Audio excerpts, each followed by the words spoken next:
ঐতিহাসিক 7 নভেম্বর 1975 সালে সেই সিপাহী বিপ্লবের যেই বিপ্লব হয়েছিল সেটি হয়েছিল আসলে গণতন্ত্রের জন্য, মানুষের মৌলিক স্বাধীনতা রক্ষার জন্য। আজকেও দাঁড়িয়ে সেটি আমরা লক্ষ্য করছি, সেটি এখনও অনুপস্থিত।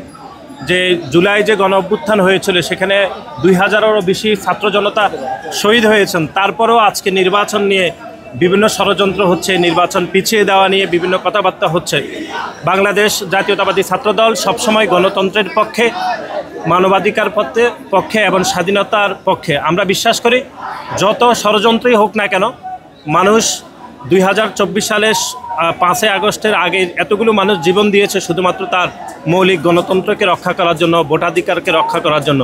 সুতরাং সকল ষড়যন্ত্র ভেদ করে আমরা বিশ্বাস করি যে বাংলাদেশের মানুষই আসলে নেমে আসবে জনগণের পক্ষে, ভোটাধিকারের পক্ষে এবং একটি সত্যিকারের জনগণের সরকার প্রতিষ্ঠা করার জন্য যে মানুষের যে আপ্রাণ যে সংগ্রাম, সেটির জন্য বাংলাদেশের মানুষ মুখিয়ে আছে এবং সকল ষড়যন্ত্রকে নস্যাৎ করে ইনশাআল্লাহ বাংলাদেশের মানুষ একটি জনগণের সরকার প্রতিষ্ঠা করবে ইনশাআল্লাহ।